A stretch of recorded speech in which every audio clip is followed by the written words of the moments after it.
treat our partners often the way we don't want to be treated, but we think, look at what they're doing to us. And I'm like, oh, if we stop staring at our partner, we start looking in the mirror a little bit more, I think we'd see like sometimes we're not as respectful as we think.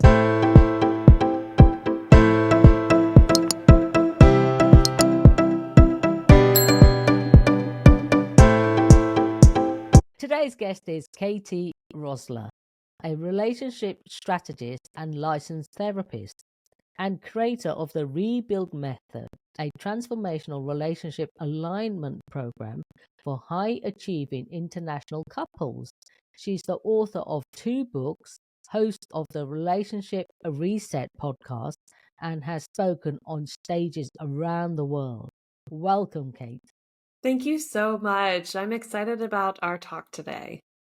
So am I, and I'm looking forward to learning a thing or two. Excellent.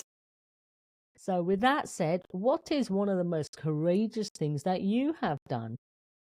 So one of the most courageous things I have done is created a life living internationally in Germany. I'm originally from the States. And in that time, I've lost my mom.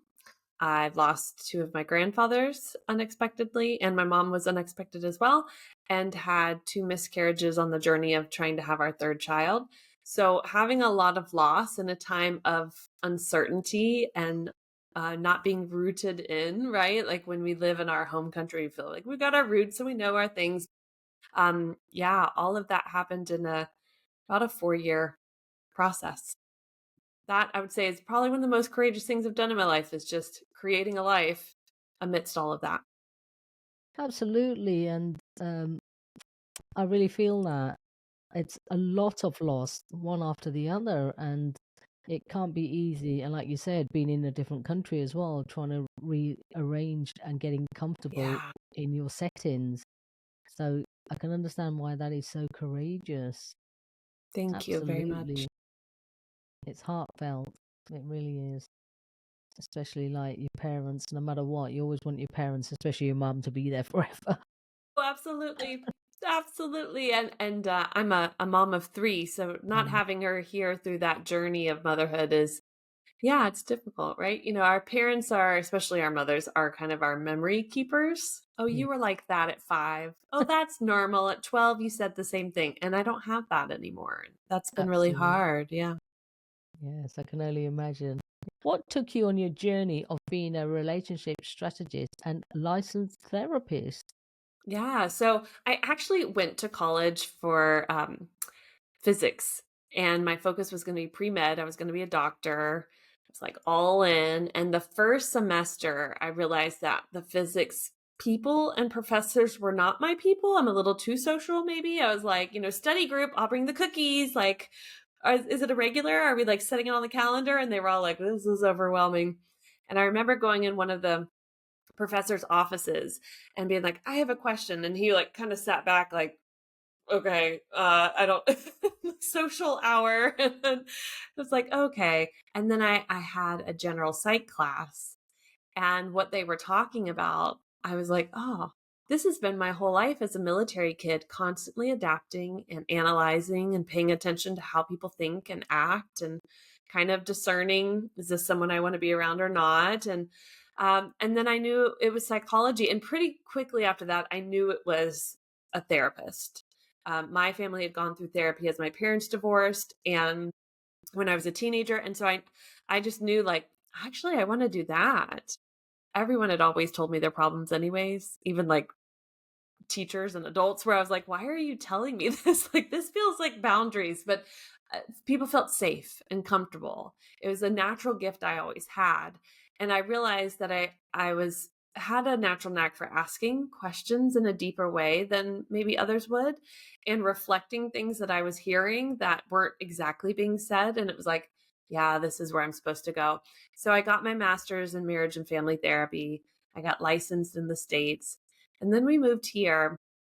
And when you move to another country and you have a license and education from a different country, it's not always recognized, even though that drives me insane. So it was like, how do I speak to the couples who are going to know that I'm trained. I've been doing this for over 15 years. I keep my license active, and understand that I'm working in a different capacity just because of where I live. So relationship strategists made the most sense. A lot of what I'm doing is more tool building and skill building rather than let's do traditional therapy. No matter what, I've evolved in the way I work with clients anyways. So it didn't make sense to call myself a therapist anymore, though that is where my license is. That is my field of study. But really being able to say, no, you come in and we look at the full strategy of improving a relationship, whether we've got to tear it down and rebuild it, or we start to fix the foundation that has lots of cracks in it and things like that. Yeah, so that's how it went about. And during the pandemic, I actually took a bit of a pause.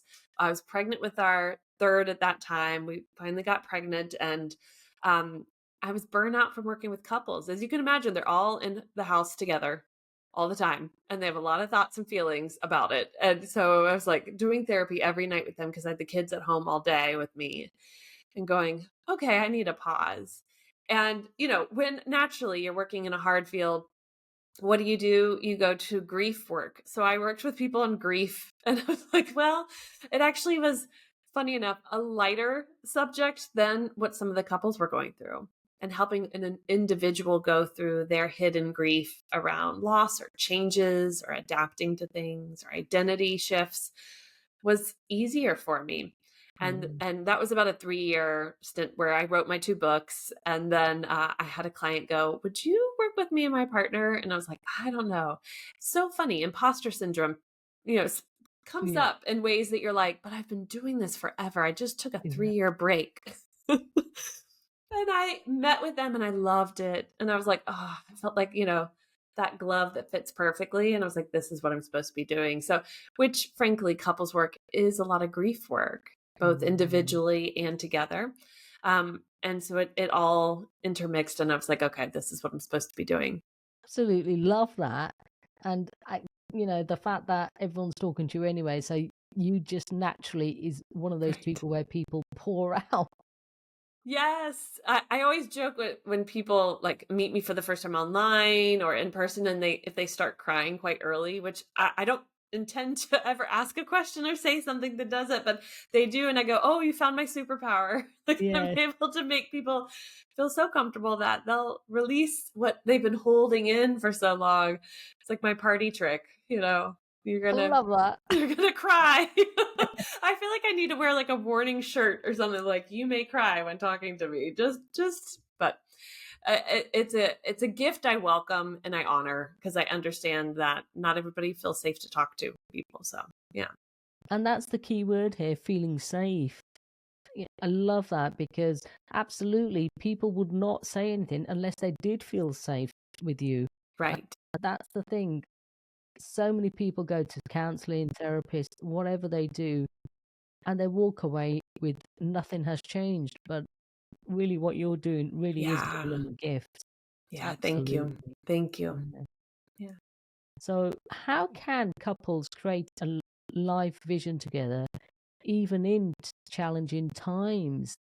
Yeah, great question. I've walked this many times. One thing when I meet with a couple that are going through life challenges, whether it's aging parents, their children's behavior, mental health issues, or just that parenthood wasn't what they thought it would be, or they're in that phase of life where they're kind of discerning, am I happy or not? Should I stay or should I go? I usually sit down and just have them really picture a vision for themselves of how they want life to look individually. And we're not always comfortable with that because our whole world tends to be other people and work and this and that. But to sit down and say, if you had a choice in it all, what would you be doing with your day? What do you hope for? What do you want retirement to look like? Like just allowing them to just dream again alone. And once you start to do that, often I'll hear, well, I do see my partner there, but I don't know in what capacity. And I'm like, that's okay. That's fine. We're just going to start with you getting to get out of survival mode and burnout and just kind of, and sometimes I hear I can't picture anything because I'm so like I feel like I'm drowning. I'm so swamped. Like I can't picture getting out of this ever. And so it's usually then we go, okay, what are the things that you feel weighed down by? And if we remove those, what do you think you would do with that time and that energy? So once I have that, then I talk to the couple about often we create goals for ourselves, like the I goal. I will do this. I want to achieve this.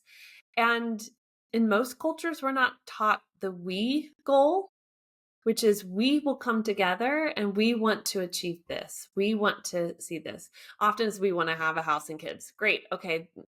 What happens after that? Right? Like there's many decades after that. Yes. So what do we want to do after that? And helping them to understand that we goals can integrate the I goal. If we want to have strong and exciting careers, and it might mean that one like has precedence over the other's career at times, right? Especially with traveling. Yes. Then it's like, how do we map that out so it's with intention versus what just shows up? And as soon as you start to create weak goals, it makes you think differently. But there is the hyper independent individual in the couple, if not both, that's like, this is uncomfortable. I feel like I'm having to give up a part of myself. And it isn't that. It's opening up a whole new level of who you are and your ability to grow with someone. And most of the time we've already had we goals and we just didn't understand them and we didn't see them. And I love to help couples reevaluate if like where they are is really what makes them happy. Sometimes we just went with the flow. Again, well, the Yes. job opportunity was there and the pay was right. And we live in a place we're actually not happy in. And well, we inherited this house or like this was the only thing available. And it's like, okay, but if you would change that in the next 3 to 5 years, what would that look like? So getting out of the mindset of it will always be this way. We're stuck. This is just a horrible season. And going into what could shift right now. And it's usually not big things. It's we could laugh more together. We could enjoy the quality time versus be on our phones or watching a show from separate sides of the couch. But it's like we could bring fun back into things. And those types of things change our lives dramatically when we start to have fun together with our partner. It's like life just feels a bit lighter. We're like silly with each other again. And so those are the types of visioning and goals I like to help couples create when they're in the thick of it. Because yes, I understand creating that big goal feels like we'll never get there, but I want you dreaming because eventually you'll get there. Hmm. And I also want you being realistic about what goals make sense right now. And half the battle is changing the energy of feeling stuck, of feeling trapped, of feeling like I don't even know if we're roommates. I don't even know if I want to bring back the romance. It's like, well, hold on. What if we just build the friendship again? You goof around with your best friend, right? And then you share a bit vulnerably about things you're going through and thoughts you have. And one of the big communication techniques that I work with couples on, because I work with bicultural couples, there's usually two languages, right? One has one mother tongue, the other has the other. And when we talk about goals and visioning, you'll see their other language they speak. Is one more of a thinker? Is one more of a feeler? Is one more introvert? Is one more extrovert, right? These are all different languages as well from our personalities and temperaments. So what I like to teach couples is how to better understand your partner's temperament and personality, as well as culture, right? So that you understand how to speak their language. Because if I keep speaking to you, Anita, and being like, don't you get it? Don't you get this? Is this? I'm speaking to myself the way I would understand this, and you're like, no, I'm. It's a bit like speaking Chinese to someone who speaks French. Yes. And if I yell it louder, if I say it stronger, whatever way I form it, it is still Chinese. And you understand French. But if I learn French, it doesn't change that I speak Chinese. Mm. I just learn how to speak in a way you understand. And that is how relationships work. We often speak to our partner about our vision, our goals, what we want, how we receive the language, how we receive the information, instead of going, my partner, they're not a visionary like me and change is uncomfortable. So I have to plant seeds and I have to talk about things less feeling and my gut tells me and more, let's look at the numbers. How might this work? If we talk about something that could happen in 2 years versus next month, right? Like, how do we start to have those conversations? Then all of a sudden, our partner is way more receptive to some of the goals that we have. Mm, And we feel more confident as well in where the relationship is going with those goals. absolutely. And I love everything you've just said there, especially by the language. If you don't understand, like you said, and I've witnessed this being Asian, some people start creating a louder voice. And, like you said, it makes no difference. I see it and hear it all the time. It's Yeah. not we can't hear, we just don't understand what you're saying. And it's the same in romantic relationships. You don't Yes, get what I'm saying, so I'm going to yell yes. it louder. Well, that doesn't help. Yes, absolutely. So, why do many people, and I say this from even some of my friends, why do many people feel so unfilled in their relationships, even when they've done all the work on themselves? They still feel stuck and they're still in the relationship. Yeah. So often when we've done the work on ourselves, we didn't do the work in the relationship too, Hmm. right? Our personal growth journey is great, but half the time we don't bring our partner along for the ride, or they don't want to. They're like, whatever this journey is, that's yours. And being able to come together and say, hey, I feel like I've grown in certain ways and I've noticed, these ways don't interest you, but I'd really like for us to find some common ground in this growth and share it with them. Be more of a lighthouse than a tugboat to your growth experience. Instead of being like, well, you should eat better and you should do this, be like, I have so much energy. I'm feeling a lot lighter. I'm feeling like, my mind is a bit clearer. And I really attribute it to some of the changes I've made with my food. You're just planting seeds, right? Our partner's journey doesn't have to be side by side with us. So if you feel like you've done a lot of that personal growth and your partner hasn't, or their personal growth's been in a different direction, then have a conversation about like, hey, what do we feel like we have similar now? What are our interests that are similar? What are the things that we both want to do? What's our bucket list item still, right? Get into the like, what brings us together? And in that, you can start to have those like vision and goal talks of like, well, where do we want this to go? What do we want this to look like? And if you have that type of partner who's like, I'm happy how things are.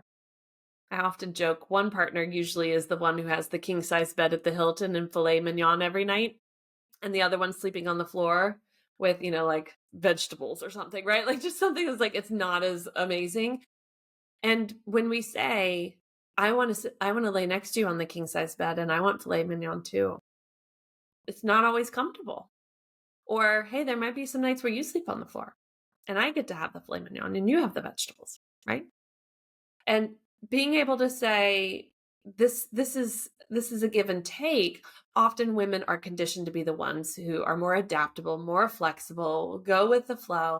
And there's a season of our lives that starts to shift. And it's very normal. So if you're like in your 40s and 50s and you're like, I'm wondering if I should stay or go, will he ever change or will they ever change? What is this? This is normal. It's an invitation for difficult conversations. It's absolutely normal. And the more we can not shy away from these difficult conversations, and again, speak the language of our partner as we have these difficult conversations, we're going to see progress be made. But we built kind of this house to look a certain way in our relationship. And now we want it to be different. And we're doing the personal work on ourselves, but that doesn't mean we're doing the personal work on the relationship. And once you start doing that, it feels uncomfortable. Absolutely. It's like, it's like pulling teeth sometimes. I grew up in a southern area of the United States, so we always say like it's like, molasses, walking through molasses, like like thick honey, you're like, oh, I will never get through this. It will be like that. Yeah, because somebody had that king size bed and filet mignon. And you're having to go, no, I don't want this to be like this anymore. There will be tantrums. There'll be adult tantrums. They will not like it. That's okay. Doesn't mean we did any wrong. Our partner's disappointment or uncomfortability isn't ours to fix. If anything, it's to help them grow even more, to be able to withstand and build their emotional intelligence, as well as us deal with our own disappointments and frustrations. And I, for my podcast, I got to interview Dr. Catherine Ford, and she was really wonderful about talking about, can people really change? Yes. And she said, often people do change. And imagine it's like we plant a little seed, and we all know, like a little tomato seed, right? You see the little sprout comes up. She says, what happens is the little sprout of change comes and you stomp on it because it's not big enough and exactly what you wanted. But you don't realize it needs time to get there. It needs step by step more fertilizing, more like, yes, awesome. Yes, that's it. Yes, thank you. That's it. And focusing on that, not, well, you didn't say that right. I asked you to do that differently. Again, you forgot this. And then when we hyper focus on that, then the change can never happen. We actually sabotage our partner's change when we only focus on what they do wrong, instead of, this is the change I want to see. Once we have that hard conversation, hey, this is not working for me. Here's what I'd like to see change. When they start to make shifts, you praise the heck out of, grateful, thank you, I acknowledge, I see it. This is amazing. And when they do something you don't like, you don't then go over to that, because that's just going, you're failing, you're failing, you're failing. Well, why am I, Katie, going to ever try if you constantly just tell me I'm failing? Because if I put any ounce of effort towards movement, I'm just going to be told all the other ways I'm failing. No, I'm going to, like, we treat our partners often the way we don't want to be treated, but we think, look at what they're doing to us. And I'm like, oh, if we stopped staring at our partner and we start looking in the mirror a little bit more, I think we'd see, like, sometimes we're not as respectful as we think. That's one of the questions I ask couples is, on a scale of 1 to 10, what's the level of respect you have for your partner? And most of the time it's like, oh, it's like a 9 or a 10. And I'm like, okay, do you interrupt them? Do you try to fix the things they do? Do you yell at them, roll your eyes at them, huff? Do you ghost them? Do you ice them over? And they're all like, oh. And I go, well, those are signs of disrespect. So it's one thing to say, I respect my partner, and it's another thing to treat them with disrespect, but it's all the same. It's all about how you actually respect your partner or not. If we could get out of our own ways of going like, hey, I actually want to treat my partner with respect because I want to be treated with respect. And whether they can do it or not back, I'm going to do this because it should be a 10, hopefully, right? Like it should be a 9 or a 10, not just because I think it, but because I live it. Absolutely love that. And this is why I guess having those difficult conversations really does make the relationship working together. Yes. Absolutely. Yes, I Yeah. can really understand that. So how can couples repair their relationships when they have tried everything else? I'm always interested when couples say they've tried everything else. I'm always like, what? What have you done? Oh, we did 3 couple sessions. Okay. Or we read a book, or we listened to a podcast. When couples feel like they've put a lot of effort in, I often say, how many years did it take you to get where you are? And of course there's like, oh, like him and haw. And so it's in the micro moments. It's not usually major things that happen that create the invisible divorce. It's little things. It's the detachment. It's the inability to really be present with our partner because we're texting our friend or something at work, or all these things. And the more the divide happens, which usually takes months and years, it's not just one day one way and the other day another, then it's going to take time to change habits. It's going to take time to really address what the problems actually are. And if you have years of resentment, I'm sorry, 3 sessions with anyone, a coach, a counselor, a therapist, like, wonderful if they can get you there. But Yeah. resentment, it's not that you have to unpack every single thing that the resentment holds, but resentment is there because you're angry your partner gave themselves permission to do something you wish you could give yourself permission to not pay attention to the work that needs to be done, to rest instead of get up and help, to not have to take care of the kids as much, right? Like there's so many things that resentment is really speaking to us. That's so hard to get to in 3 sessions. We just have so much anger at our partner that it's like, I don't want to point the finger at me. I want to point the finger at them. It's so much easier. So, this is the piece where you can't just expect what took years to just be fixed quite fast. And it won't take years in coaching or therapy either. That's the other thing is often I say, give me 6 months. At the worst, if you're like, I don't know, give me 4. But really, at the 6-month mark, if you're doing the work as intentionally as you would if you wanted to get a pay raise or that new job, if you give me that type of focus, then in 4 months, you absolutely will see a different relationship. And in 6 months, you'll be like crying that this is even what it could be. We don't have the ability often to stay that focused on a relationship where we think it should be easy. This shouldn't be so hard. They should just get me. They've known me forever. Why should I have to work so hard? I work all day and I don't want to come home and work some more. Okay, great. Well, then go marry yourself. You're not, not legal, I don't think anywhere, but great. Okay.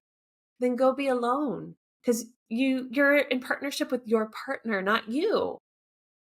And because of that, it will always take work, but the work starts to become enjoyable. Like those like work that we have in our day that's like, oh, I love that. It's like, it's fun. It starts to become enjoyable when you see the progress.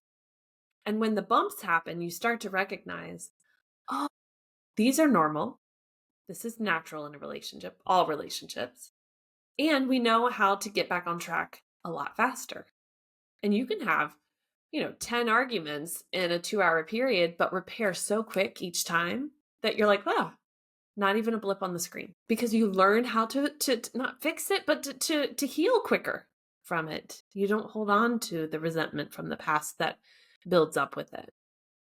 Yeah, absolutely love that. And it's absolutely, I love you the way you said, put the percentage that you would in your job or, in other things. People just don't. They come home, they're tired. They take it for granted almost. The Yes. relationship is there. Yeah. That happens very often in the couples I work with where both of them feel taken for granted. And because they feel so taken for granted, they don't realize how they're taking their partner for granted, right? Again, we don't want to look in the mirror and go, I'm being disrespectful or I'm taking them for granted. We just see how they are. And I say, chicken or egg, who cares? You got to do the work. Like at some point, somebody starts. And for me, one of the biggest things, and one of my mentors taught me this was you have to look in the mirror and say, I am being the person I would want to be in my ideal relationship. You can't wait for your partner to be that. So if I want to be more calm, less reactive, I have to work on my nervous system. I have to work on my tools and skills so that if it doesn't work, I can walk away and be like, no, I really was the type of partner I would want to be. And when we do that work, whomever comes next, we're able to discern a lot better. Are you going to be a fit or not? But that goes back to if you're going to do that personal work, be the person you want to be in that ideal relationship, not occasionally, not when it feels good, but work on being that as much as you can daily. Have the affirmation, on your mirror, have a little note on your phone that dings at lunchtime or something to remind you you're working towards this goal of working on you. And there is no way in a system, if you think about like the old watches with the cogs, right? And you've got them all spinning in a certain way. And the moment you want to turn one the opposite way, there's pushback. It takes more force, right? We're going to go back to physics. It takes more energy to get it to turn the opposite way. And everything's going to push against it because that goes against the flow of what was working. King size bed at the Hilton. Why are we going to have to do this differently? But as soon as you start to make that change, everything else has to change, but stay consistent with it. The moment you go back to how it was, you're going back into the flow of the opposite way you want to be. So think about that. When you start to make changes in your relationship, when you start to become the person you ideally want to be, which may have clear boundaries, speak their truth in honest and loving ways, right? Then you're going to have pushback. It doesn't mean you did something wrong. It will exhaust you. You will be angry. You will be frustrated. Have a good support team around you, maybe a coach or a therapist to go like, I know you've got this. Because as soon as everything starts to change in the direction that you're hoping it will go, it's magical. But often we don't have the endurance for that. And we have to. We're human beings, right? Mhm. Change is difficult for most of us and uncomfortable. And when you're in relationship with someone, we get into flows. I think of like an interstate highway. We're all going one way, or all going one way. And you're like, no, actually, I want to take a detour and try a new interstate. And it's like, what? No. So you have to work towards going, no, let's turn off here. No, let's try this. It's okay. And again, you have to be that lighthouse and not the tugboat. You just have to say, I see this helping us. I see this is really changing my life. I'd love for you to be a part of it. Come be with me in this. I'd love that. And they go, no, I don't want to. I'm not interested. You go, okay. Then the hard conversations become, I don't find it attractive that you don't want to work on yourself. I don't find it attractive that instead of like going and learning something new, you just want to sit and watch television every night. Like you don't even want to open a book or go meet new people. And for me, that's creating more of a wall between us. And that's not going, you're failing, you're wrong. That's saying, like, I, Katie, don't find this attractive. And that's causing issues between us and my desire to be intimate with you or vulnerable with you or trust you. Maybe you've got kids involved too, right? Like, I feel like you're modeling things that we both said we don't want for our kids. Often our partners are burnout and depressed. And it is very hard to hear something like that, but it doesn't mean we're wrong. So again, if your partner starts to throw a bit of a tantrum or is very hurt by it, understand that hurt. I honor that this is hard to hear. It would be hard for me to hear. And they might come back, well, I don't find it attractive that you, I hear you. Maybe you don't find it attractive, but I'm just sharing with you how I'm being affected. The more we can detach from the like, let's get into the fight and the cycles and just really speak our truth that this is what I want and this is what I need. Here are my expectations. Are they realistic or not? And this is what I hope for our relationship. Then the the ideal is our partner starts moving towards us faster than slower. But again, it might take planting lots of seeds. Absolutely. And I think you slightly touched on my next question. When does one know whether to stay or to leave? Great question. So that is a very difficult question, and it's person to person, right? Whatever decision we make, there has consequences with it. And you have to decide, do the consequences outweigh the pain of staying? Am I in so much pain and discomfort and unhappiness staying here that I am willing to deal with the legal fight, the uncertainty of where I will live, whatever it might be, right? Like I will deal with those consequences. And if you can say that, then I think you've solved it for yourself. If you have that vision for the future and your partner is really not there and you don't even see in any shape or form, then you go back again. Am I prepared for the consequences that will come from this? If there are kids involved, it's recognizing if I stay and we continue the relationship as it is, this is modeling for our children this. People often stay for the kids. Mm-hmm. That can be really detrimental to them, especially if there's disrespect in the home, especially if there's like, if you guys don't even talk to each other often, all that energy kids and teenagers feel. They will either start acting out, they will start having mental health issues, they will start having digestion issues. Like it will come out in them in like somatic ways. So it's being able to go, okay, is this worth it? And are we both on the same page that we want to try to fix this? Or is it really just somebody tugboating and going like, I can't do this anymore. This is not working. And the consequences, even the consequence of my child or children struggling through this, I will get them support. We will talk honestly and openly about this, right? Like just being able to have that, then you put the tools in place. I was talking with a coach the other day who specifically helps women who've decided to leave, like to Okay. go through that process because men or women, Mm-hmm. they need support. There's a lot of grief even if you want to leave, and people don't realize that. There's a whole life that you created and the way you expected it to go. And when it doesn't, and you finally leave it, it's like your body and mind goes like, oh, I can finally release all this stuff I've been holding. And so if you don't have someone to support you in that grief work, it can throw you off. And that's when you go and maybe sleep with somebody you wouldn't have slept with, or start going down the train of alcohol every night, or trying different things, shopaholic, workaholic, because you want to fill the void. If you're not aware that that's going to come, that's normal part of the process, even if you wanted to leave. So it's like having that support is so going to be key. And I am of the belief that there really is no wrong decision. It's just what consequences you're willing to deal with. And knowing you're not in a vacuum, it's going to affect other people. And they're going to let you know their thoughts and feelings.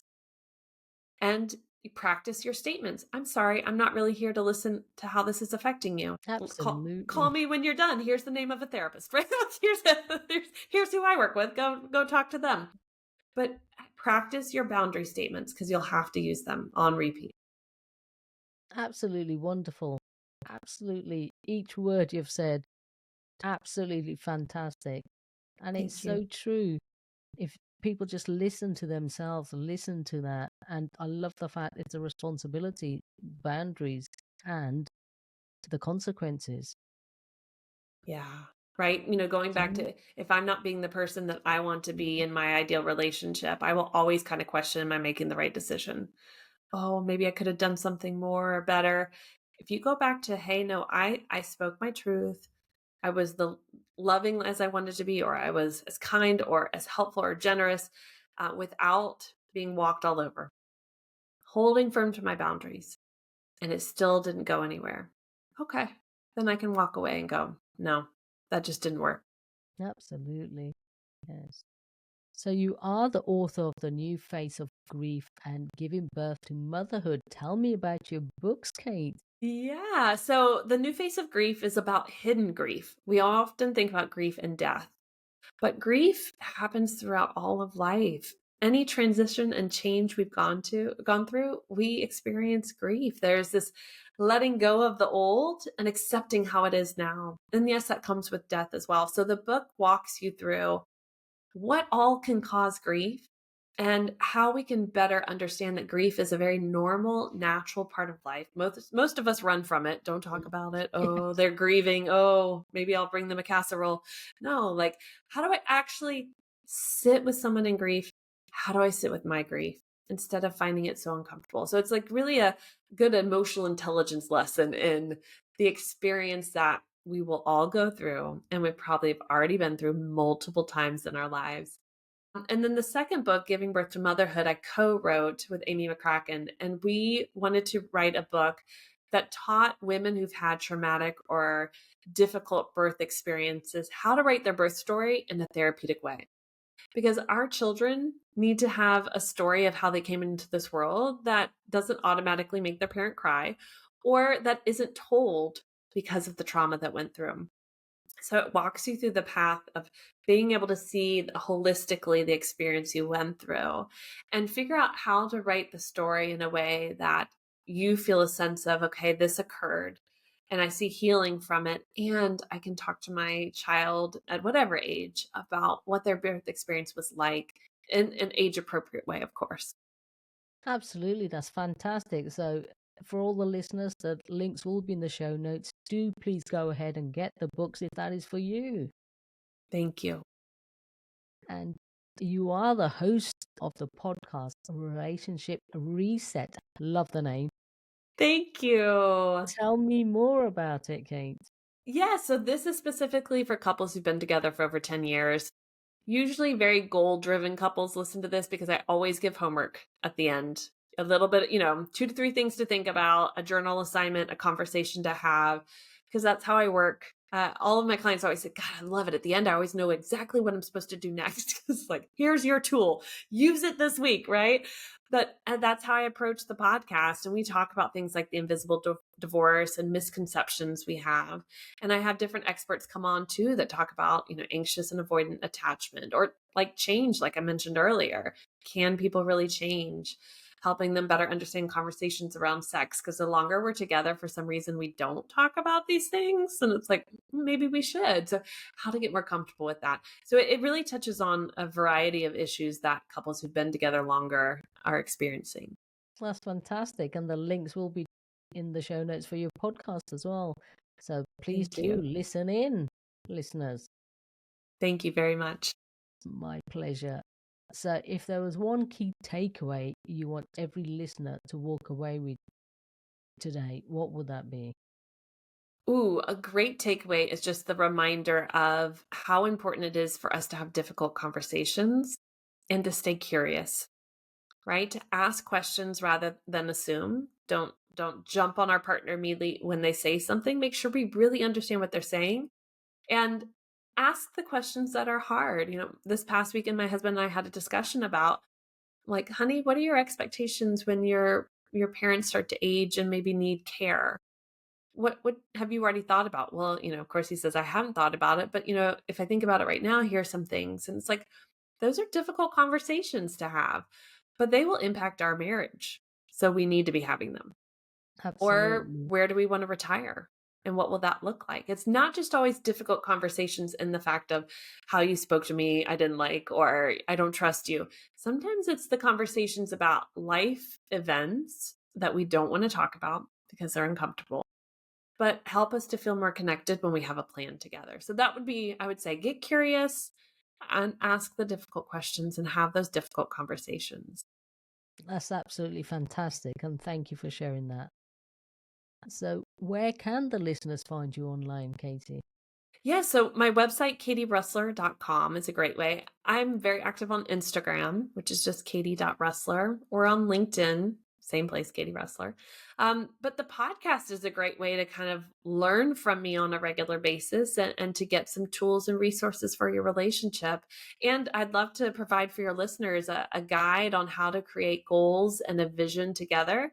It's a great workbook, and it comes with an audio series for, like, if you are more of the thinker versus the feeler, or one of you is a number person, the Excel spreadsheet, and the other one's my gut tells me we should do this.